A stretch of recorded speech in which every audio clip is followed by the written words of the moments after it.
नमस्कार दोस्तों, स्वागत है आप सभी का आपके अपने YouTube चैनल नॉलेज पंडित पर। मैं रंजीत पांडे आप सभी के लिए यहाँ पर 100 जीके वन लाइनर का क्वेश्चन वीडियो लेकर आया हूँ। इसमें आपके लिए स्पीड में 100 प्रश्न कराए जाएंगे और ये हर एग्जाम के लिए इंपॉर्टेंट है। मास्टर वीडियो है। आप अगर किसी भी एग्जाम की तैयारी कर रहे हैं, एग्जाम देने से पहले इन क्वेश्चन को एक बार रिवाइज के रूप में देख लीजिए, नए प्रश्नों के रूप में देख लीजिए, देख जरूर लीजिएगा क्योंकि आपके एग्जाम में सीधे सीधे आपको स्क्रीन पर देखने को मिलेंगे। तो चलिए हम शुरू करते हैं। वीडियो 100% इंपॉर्टेंट है हर एग्जाम के लिए। अगर आप हमारे चैनल पर नए हैं तो हर वीडियो को प्राप्त करने के लिए सब्सक्राइब करके बेल आइकन को ऑल पर सेट कर लीजिएगा, जिससे नोटिफिकेशन आपको जरूर मिल जाए। चलिए शुरू करते हैं। तो सबसे पहला अभी प्रश्न ये है, किसके काल में बोर्ड ऑफ रेवेन्यू की स्थापना हुई थी? तो हेस्टिंग के कार्यकाल में बोर्ड ऑफ रेवेन्यू की स्थापना हुई थी। किस अंग्रेज को प्रशासनिक सेवा का जनक कहा जाता है? तो कॉर्नवालिस को प्रशासनिक सेवा का जनक कहा जाता है। कलकत्ता में स्थित फोर्ट विलियम कॉलेज की स्थापना किसने की थी? तो फोर्ट विलियम कॉलेज की स्थापना लॉर्ड वेलेजली ने की थी। टेंसी एक्ट या काश्तकारी अधिनियम कब लागू हुआ था? तो काश्तकारी अधिनियम 1822 में लागू हुआ था। बैरकपुर में सैन्य विद्रोह कब आरंभ हुआ था? तो 1824 में बैरकपुर में सैन्य विद्रोह शुरू हुआ था। किस गवर्नर जनरल का कार्यकाल शिक्षा सुधारों के लिए माना जाता है? तो विलियम बेंटिंग का कार्यकाल शिक्षा सुधारों के लिए माना जाता है। कलकत्ता मेडिकल कॉलेज की स्थापना कब और किसने की थी? तो 1835 में विलियम बेंटिंग ने कलकत्ता मेडिकल कॉलेज की स्थापना की थी। बालिका हत्या पर प्रतिबंध कब लगाया गया? तो 1830 में बालिका हत्या पर प्रतिबंध लगाया गया। भारतीय प्रेस का मुक्तिदाता किसे कहते हैं? तो लॉर्ड चार्ल्स मैडकॉफ को भारतीय प्रेस का मुक्तिदाता कहते हैं। इनाम कमीशन की स्थापना किसने की? तो लॉर्ड डलहौजी ने इनाम कमीशन की स्थापना की। किस कर व्यवस्था के अंतर्गत किसानों से उपज का 50% वसूला जाता था? तो रैयतवाड़ी व्यवस्था के अंतर्गत किसानों से उपज का 50% वसूला जाता था। नरबली प्रथा का अंत किस गवर्नर जनरल के कार्यकाल में हुआ? तो लॉर्ड डलहौजी के कार्यकाल में नरबली प्रथा का अंत हुआ। भारत से ब्रिटेन की ओर संपत्ति के अपहरण का सिद्धांत किसने प्रतिपादित किया था? तो दादा भाई नौरोजी ने भारत से ब्रिटेन की ओर संपत्ति के अपहरण का सिद्धांत प्रतिपादित किया था। भारत में टेलीग्राफ लाइन किसके द्वारा शुरू की गई? तो कलकत्ता और आगरा के बीच में डलहौजी के द्वारा भारत में टेलीग्राफ लाइन शुरू हुई थी। भारत में पहली सूती वस्त्र मिल कहाँ स्थापित हुई थी? तो मुंबई में पहली सूती वस्त्र मिल स्थापित हुई थी। भारत में अंग्रेजों की लूट किस महत्वपूर्ण घटना के बाद शुरू हुई? तो प्लासी के युद्ध के बाद अंग्रेजों की लूट भारत में शुरू हुई। भारत में प्रथम रेलवे लाइन किसने बिछवाई थी? तो जॉर्ज क्लार्क ने सबसे पहली रेलवे लाइन बिछवाई थी। भारत में ब्रिटिश भू राजस्व प्रणाली का अधिक लाभ किसे प्राप्त हुआ? तो जमींदारों को ब्रिटिश भू राजस्व प्रणाली का अधिक लाभ प्राप्त हुआ। किसके द्वारा बंगाल और बिहार में स्थायी बंदोबस्त का शुभारंभ किया गया? तो लॉर्ड कॉर्नवालिस के द्वारा स्थायी बंदोबस्त का शुभारंभ हुआ। रैयतवाड़ी व्यवस्था कब लागू हुई थी? तो 1820 में रैयतवाड़ी व्यवस्था लागू हुई थी। पहली बार औपचारिक रूप से महालवाड़ी प्रथा कब लागू हुई? तो 1822 में पहली बार औपचारिक रूप से महालवाड़ी प्रथा शुरू हुई थी। अंग्रेजी शासन में कौन सा क्षेत्र अफीम उत्पादन के लिए प्रसिद्ध था? तो बिहार अफीम उत्पादन के लिए प्रसिद्ध था। 18वीं सदी में बंगाल के वस्त्र उद्योग का पतन का कारण क्या था? तो ब्रिटेन को निर्यात करने वाले माल पर उच्चतर नील कृषकों की दुर्दशा पर उच्चतर कर ब्रिटेन को निर्यात करने वाले माल पर उच्चतर तट कर 18वीं सदी में बंगाल में वस्त्र उद्योग के पतन का कारण था। अगला क्वेश्चन है, नील कृषकों की दुर्दशा पर लिखी गई पुस्तक नील दर्पण के लेखक कौन है? तो दीनबंधु मित्रा जी हैं। अंग्रेजों द्वारा प्रथम कहवा बागान कहां पर लगाया गया था? तो वायनाड जनपद में पहला कहवा बागान लगाया गया था। भारत में अंग्रेजों के समय प्रथम जनगणना किसके कार्यकाल में हुई? तो लॉर्ड मेयो के कार्यकाल में हुई थी। टॉमस मुनरो किस भू राजस्व बंदोबस्त से संबंधित है? तो रैयतवाड़ी बंदोबस्त से संबंधित है।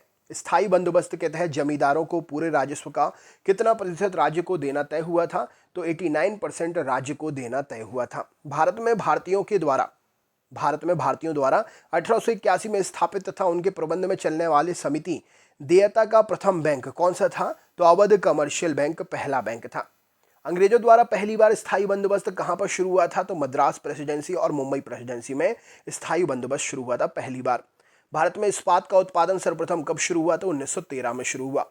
रेल विभाग के लिए पृथक रूप से रेल बजट कब आरंभ हुआ था? तो 1924 में आरंभ हुआ था। भारत में विकेंद्रीकरण का शुभारंभ किसके समय में हुआ था? तो लॉर्ड मेयो के समय में हुआ था। भारत और इंग्लैंड में आर्थिक हित प्रत्येक क्षेत्र में टकराते हैं, ये कथन किसने कहा था? तो जवाहरलाल नेहरू का ये कथन है। Poverty and un British rule in India के लेखक कौन है? तो दादा भाई नौरोजी जी हैं।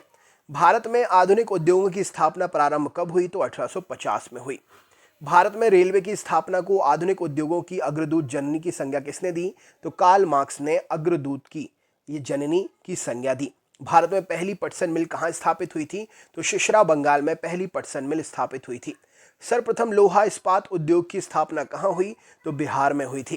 कांग्रेसों के कराची अधिवेशन जो कि 1931 में हुआ था, अध्यक्ष उसमें कौन था? तो कांग्रेस के कराची अधिवेशन का अध्यक्ष सरदार वल्लभ भाई पटेल थे।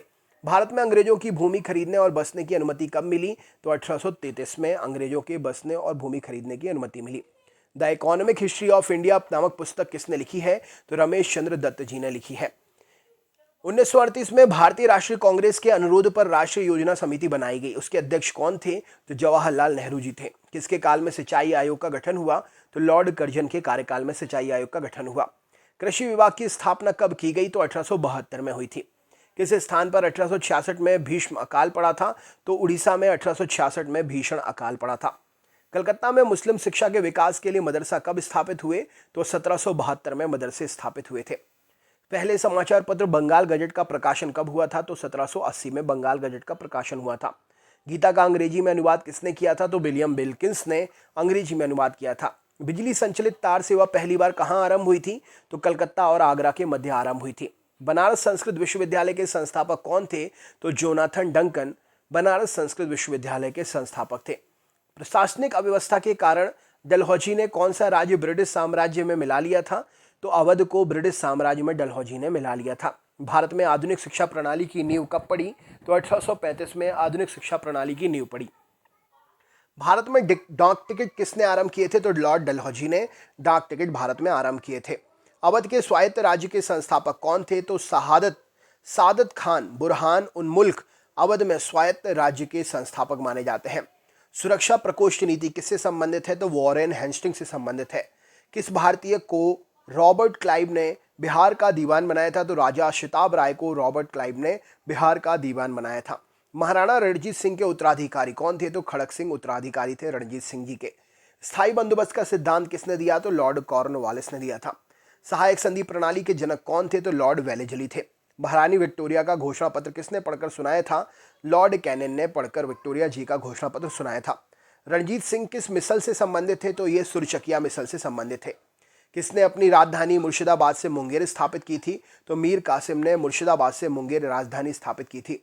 बक्सर के युद्ध 1764 के समय दिल्ली का शासक कौन था? तो शाह आलम द्वितीय दिल्ली का शासक था। टीपू सुल्तान की मृत्यु कब हुई थी? 1799 में टीपू सुल्तान की मृत्यु हुई थी। डिंडीगुल क्या है? तो तमिलनाडु के एक शहर का नाम है डिंडीगुल। किसके समय में कलकत्ता उच्च न्यायालय की स्थापना की गई? तो वॉरेन हेस्टिंग्स के समय में स्थापना हुई थी। ब्रिटिश भारतीय राज्य क्षेत्र के विस्तार का अंत किसके समय में हुआ था? तो डफरिन के समय में ब्रिटिश भारतीय राज्य क्षेत्र के विस्तार का अंत हुआ था। ठगों का दमन किसने किया था? तो कर्नल स्लीमेन ने ठगों का दमन किया था। किसने ग्रामीण जाटों को एक सैनिक शक्ति के रूप में संगठित किया था? तो चूड़ामन या चूड़ामणि ने ग्रामीण जाटों को सैनिक शक्ति के रूप में एकत्रित किया था। किस जाट राजा को जाटों का अफलातून या आदरणीय और विद्वान व्यक्ति कहा जाता है? तो सूरजमल इन सभी उपनामों से संबंधित है। लोहगढ़ नामक किला किसने बनवाया था? तो बंदा बहादुर ने लोहगढ़ नामक किला बनवाया था। किस मुगल बादशाह के आदेश पर बंदा बहादुर की हत्या कर दी गई? तो फर्रुख सियार के आदेश पर बंदा बहादुर की हत्या कर दी गई। पंजाब में सिख राज्य के संस्थापक कौन थे? तो रणजीत सिंह जी पंजाब में सिख राज्य के संस्थापक थे। रणजीत सिंह ने किस स्थान पर अधिकार करने के बाद महाराजा की उपाधि धारण की थी? तो लाहौर पर अधिकार करने के बाद रणजीत सिंह जी ने महाराजा की उपाधि धारण की थी। रणजीत सिंह और अंग्रेजों के बीच कौन सी संधि हुई थी? तो अमृतसर की संधि इन दोनों के बीच में हुई थी। अमृतसर की संधि किस नदी के दोनों ओर के राज्य क्षेत्रों के बीच सीमा निर्धारित करती थी? तो सतलज नदी। अमृतसर की संधि सतलज नदी के दोनों ओर के राज्यों के क्षेत्र की सीमा को निर्धारित करती थी। भारत के किस गवर्नर जनरल के समय सिंध का विलय अंग्रेजी राज्य में किया गया? तो लॉर्ड एलन बरो गवर्नर जनरल के समय सिंध का विलय अंग्रेजी राज्य में किया गया। सिंध विजय का श्रेय किसे दिया जाता है? तो सर चार्ल्स नेपियर को सिंध विजय का श्रेय दिया जाता है। भारत में सहायक संधि का जन्मदाता कौन है? तो डुप्ले भारत में सहायक संधि के जन्मदाता है। सहायक संधि को सुनिश्चित एवं व्यापक स्वरूप किसने दिया? तो लॉर्ड वेलेजली ने सहायक संधि को सुनिश्चित और व्यापक स्वरूप दिया। पंजाब के राजा रणजीत सिंह की राजधानी कहाँ थी? तो लाहौर पंजाब के राजा रणजीत सिंह की राजधानी थी। गोद प्रथा प्रतिबंध किस गवर्नर जनरल ने लगाया था? तो लॉर्ड डलहौजी ने गोद प्रथा पर प्रतिबंध लगाया था। डेनमार्क की प्रथम व्यापारिक कंपनी का गठन कब हुआ था? तो 1616 में डेनमार्क की प्रथम व्यापारिक कंपनी का गठन हुआ था। वॉन्डी वॉश के युद्ध में अंग्रेजों का नेतृत्व किसने किया था? तो सर आयरकूट ने वॉन्डी वॉश के युद्ध में अंग्रेजों का नेतृत्व किया था। चंद्रनगर की बस्ती फ्रांसीसियों को किसने भेंट की थी? तो शाइस्ता खान ने चंद्रनगर की बस्ती फ्रांसीसियों को भेंट की थी। मुगल बादशाह ने किसे नवाब की पदवी प्रदान की थी? तो डुप्ले को मुगल बादशाह ने नवाब की पदवी दी थी। पौंडीचेरी का गवर्नर जनरल बनने से पूर्व डुप्ले को कहां का गवर्नर नियुक्त किया गया था? तो चंद्रनगर का गवर्नर डुप्ले को नियुक्त किया गया था। डुप्ले के बाद पौंडीचेरी का गवर्नर जनरल कौन बना? तो गोडेहू डुप्ले के बाद पौंडीचेरी का गवर्नर जनरल बना। पुर्तगालियों ने गोवा पर अधिकार कब किया था? तो 1510 में पुर्तगालियों ने गोवा पर अधिकार किया था। पुर्तगालियों ने सर्वप्रथम भारत में कौन सी फसल की खेती आरंभ की? तो तंबाकू की खेती पुर्तगालियों ने भारत में सबसे पहले शुरू की थी।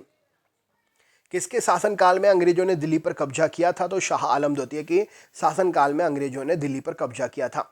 मुंशी शिवगांव की संधि किस युद्ध के पश्चात हुई थी? तो पालखेड़ा के युद्ध के बाद मुंशी शिवगांव की संधि हुई थी। संगोला की संधि कब हुई थी? तो 1750 में संगोला की संधि हुई थी। इलाहाबाद की संधि कब हुई थी? तो 1765 में इलाहाबाद की संधि हुई थी। ईस्ट इंडिया कंपनी को मान्यता कब मिली थी? 1600 ईस्वी में ईस्ट इंडिया कंपनी को मान्यता मिली थी। पौंडीचेरी की स्थापना कब हुई? तो 1674 में पौंडीचेरी की स्थापना हुई थी। पौंडीचेरी की स्थापना किसने की थी? तो फ्रांसिस मार्टिन ने पौंडीचेरी की स्थापना की थी। अंग्रेजों ने पौंडीचेरी को फ्रांसीसियों से कब छीन लिया था? तो 1761 में अंग्रेजों ने पौंडीचेरी को फ्रांसीसियों से छीन लिया था। रॉबर्ट क्लाइव का उत्तराधिकारी कौन था? तो वॉरेन हेस्टिंग रॉबर्ट क्लाइव का उत्तराधिकारी था। भारत का गवर्नर जनरल कौन था? तो लॉर्ड विलियम बेंटिक भारत का प्रथम गवर्नर जनरल था। तो दोस्तों ये थे 100 क्वेश्चन वन लाइनर के। कैसा लगा वीडियो कमेंट करके जरूर बताएं। चैनल पर नए हैं तो सब्सक्राइब करना ना भूलें। बेल आइकन को ऑल पर नोटिफिकेशन सेट कर दीजिएगा जिससे हर वीडियो का नोटिफिकेशन मिल सके।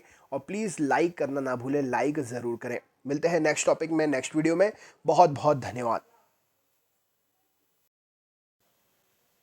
नमस्कार दोस्तों, स्वागत है आप सभी का आपके अपने YouTube चैनल नॉलेज पंडित पर। मैं रंजीत पांडे आप सभी के लिए एक नया मॉडल टेस्ट सेट पेपर लेकर आया हूं। आज के इस वीडियो में हम 100 क्वेश्चन वन लाइनर फॉर्मेट में कवर करेंगे। मॉडल क्वेश्चंस हैं जीके जीएस के लिए, हर एग्जाम के लिए। आप कोई भी वनडे एग्जाम की तैयारी कर रहे हैं, जीके जीएस के क्वेश्चंस आप अपने दोस्तों के साथ भी शेयर कर सकते हैं और आप भी अपनी तैयारी चेक करने के लिए जरूर इस वीडियो को पूरा देखिए। चैनल पर अगर नए हैं तो रोज के वीडियो प्राप्त करने के लिए चैनल को सब्सक्राइब करके बेल आइकन को ऑल पर नोटिफिकेशन के लिए सेट कर दीजिएगा जिससे आपके लिए हर वीडियो के नोटिफिकेशन तुरंत मिल सके। और वीडियो अच्छा लगे तो लाइक करिएगा और शेयर जरूर करिएगा। चलिए हम शुरू करते हैं 100 प्रश्न। सबसे पहला प्रश्न है, मराठा राज्य संघ की स्थापना किस पेशवा के समय में हुई थी? तो मराठा राज्य संघ की स्थापना बालाजी विश्वनाथ के समय में हुई थी। मराठों ने सर्वप्रथम किसके अधीन कार्य करने का अनुभव प्राप्त किया? तो मराठाओं ने देवगिरी के यादवों के अधीन सबसे पहले कार्य करने का अनुभव प्राप्त किया। गुरिल्ला युद्ध का पथ प्रदर्शक कौन था? तो गुरिल्ला युद्ध का पथ प्रदर्शक शिवाजी थे। शिवाजी के शासन में पेशवा किसे कहते थे? तो प्रधानमंत्री को शिवाजी के शासन में पेशवा कहते थे। किसने शिवाजी को तोपें प्रदान की थी? तो अंग्रेजों ने शिवाजी को तोपें प्रदान की थी। शिवाजी और मुगलों के बीच कौन सी संधि हुई थी? तो पुरंदर की संधि शिवाजी और मुगलों के बीच में हुई थी। शिवाजी का राज्याभिषेक कहां पर हुआ था? तो रायगढ़ में शिवाजी का राज्याभिषेक हुआ था। शिवाजी के साम्राज्य की राजधानी कहां पर थी? तो रायगढ़ शिवाजी के साम्राज्य की राजधानी थी। पानीपत का तृतीय युद्ध कब हुआ था? 1761 में पानीपत का तीसरा युद्ध हुआ था। पानीपत का युद्ध किस किस के बीच में हुआ था? तो पेशवा बाजीराव द्वितीय और अहमद शाह अब्दाली के मध्य पानीपत का तृतीय युद्ध हुआ था। शिवाजी सबसे अधिक किससे प्रभावित थे? तो जीजाबाई से शिवाजी सबसे अधिक प्रभावित थे। अष्टप्रधान परिषद किसके शासनकाल में थी? तो शिवाजी के शासनकाल में अष्टप्रधान परिषद थी। शिवाजी के संरक्षक और राजनीतिक गुरु कौन थे? तो दादाजी कोंडदेव शिवाजी के संरक्षक और राजनीतिक गुरु थे।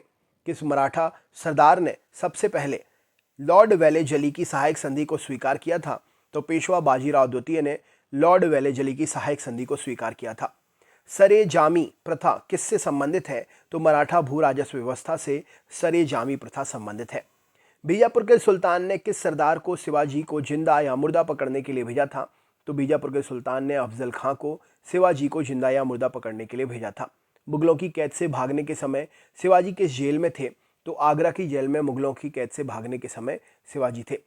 ग्वालियर राज्य की स्थापना किसने की थी? तो जीवाजीराव सिंधिया जी ने ग्वालियर राज्य की स्थापना की थी।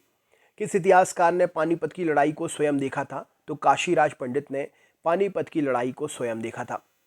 शिवाजी को पहाड़ी चूहा और साहसी डाकू किसने कहा था? तो शिवाजी को पहाड़ी चूहा और साहसी डाकू औरंगजेब ने कहा था।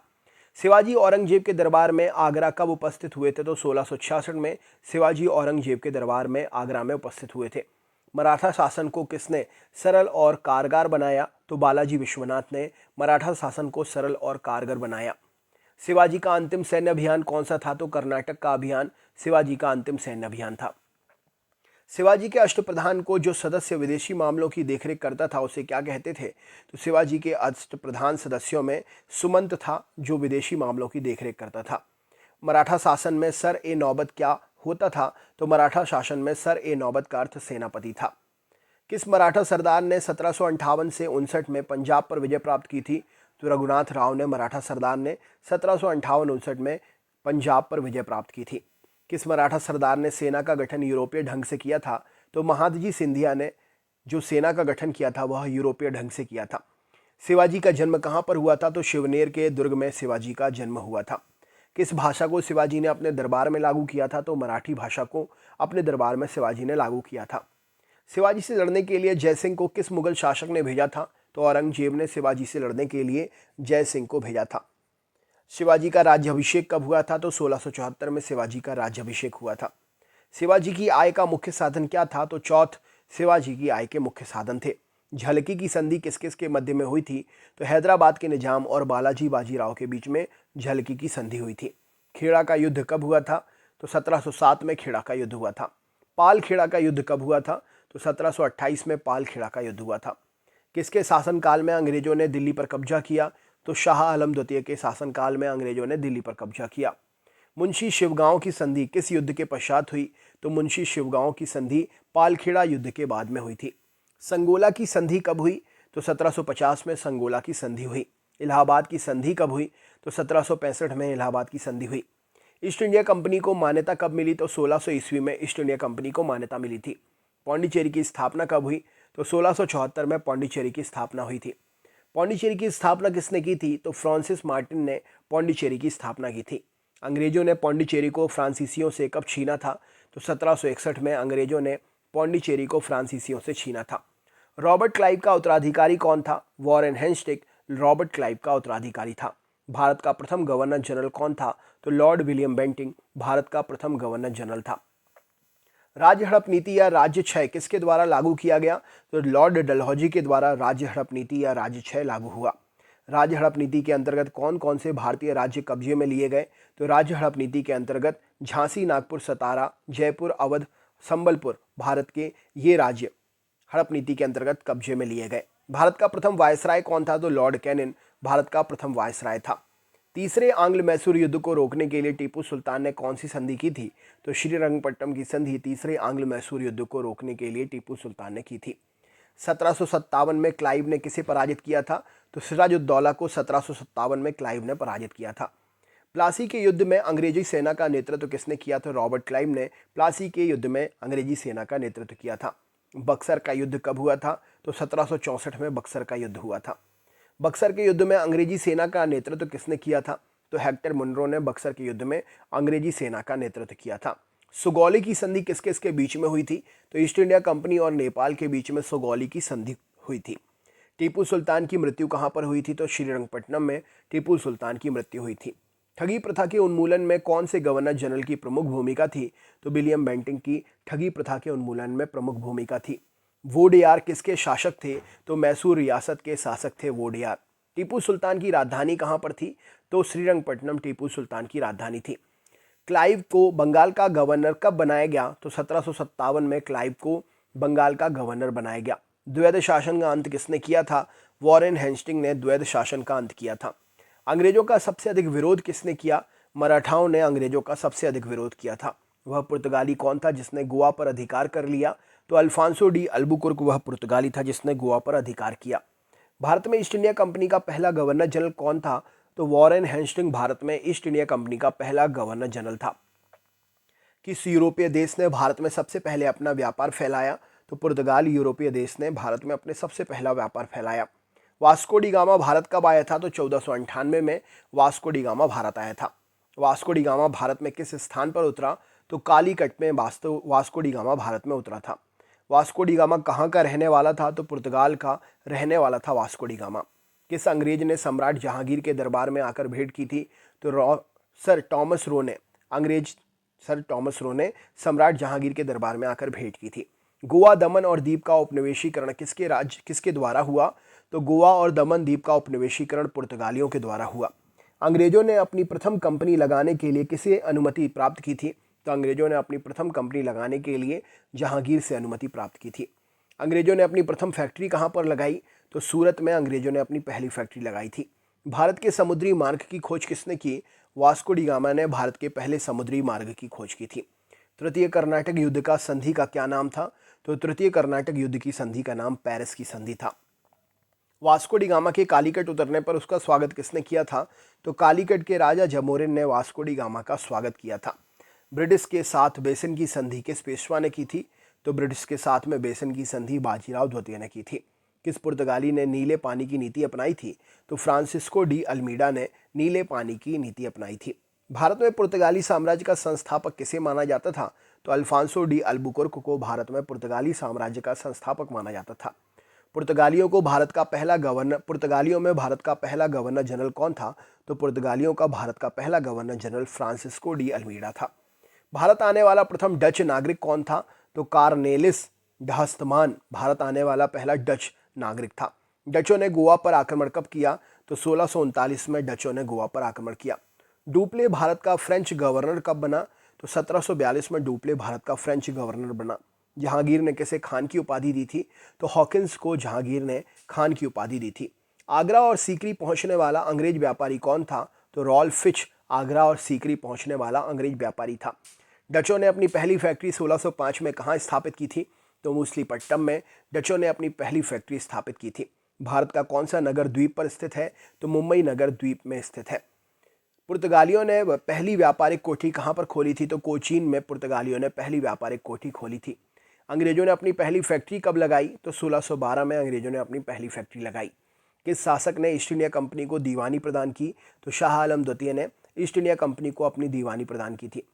भारत में पहली बार मुद्रण मशीन की स्थापना किसने की थी? तो पुर्तगालियों ने भारत में पहली बार मुद्रण की मशीन की स्थापना की थी। इंटरपोलर्स कौन थे? तो अनाधिकृत व्यापारियों के रूप में सामुद्रिक लुटेरे इंटरपोलर्स थे। उस समय भारत का बादशाह कौन था जब ईस्ट इंडिया कंपनी की स्थापना हुई? तो अकबर उस समय भारत का बादशाह था। किस वर्ष फ्रांस की सरकार ने भारत में स्थित फ्रांसीसी बस्तियों का अधिकार भारत सरकार को सौंपा था? तो 1954 में फ्रांसीसी सरकार ने फ्रांसीसी बस्तियां जो भारत में थी उसका अधिकार भारत सरकार को सौंपा था। वांडी वॉश का युद्ध कब हुआ था? तो 1760 में वांडी वॉश का युद्ध हुआ था। भारत की आर्थिक राजधानी का नाम क्या है? तो मुंबई शहर भारत की आर्थिक राजधानी है। खजुराहो के मंदिर कहाँ पर है? तो मध्य प्रदेश में खजुराहो के मंदिर है। हवा महल कहाँ पर है? जयपुर राजस्थान में हवा महल है। बड़ा इमाम बाड़ा कहाँ पर स्थित है? तो लखनऊ उत्तर प्रदेश में बड़ा इमाम बाड़ा है। चेतक घोड़ा किससे संबंधित है? तो महाराणा प्रताप जी के घोड़े का नाम था चेतक। बीज गणित के क्षेत्र में अपने विशेष योगदान के लिए किसे जाना जाता है? तो भास्कर जी को जाना जाता है। सबसे पुराना वाद्य यंत्र कौन सा है? तो वीणा सबसे पुराना वाद्य यंत्र है। किस बृहत मंदिर की आरंभिक कल्पना और निर्माण सूर्यवर्मन द्वितीय के राज्यकाल में हुई थी? तो अंकोर वाट मंदिर का जो निर्माण और कल्पना सूर्यवर्मन द्वितीय के राज्यकाल में हुआ था। अमरावती बौद्ध स्तूप कहाँ पर है? तो आंध्र प्रदेश राज्य में अमरावती बौद्ध स्तूप है। सलहर के युद्ध में मुगल सेना को किसने हराया था? तो शिवाजी ने सलहर के युद्ध में मुगल सेना को हराया था। सलहर का युद्ध कब हुआ था? तो 1672 में सलहर का युद्ध हुआ था। किसे रंगीला बादशाह कहा जाता था? तो मोहम्मद शाह को रंगीला बादशाह कहा जाता था। भारत का अंतिम मुगल सम्राट बहादुर शाह जफर द्वितीय का मकबरा कहाँ पर स्थित है? तो रंगून म्यांमार में बहादुर शाह जफर द्वितीय का मकबरा है।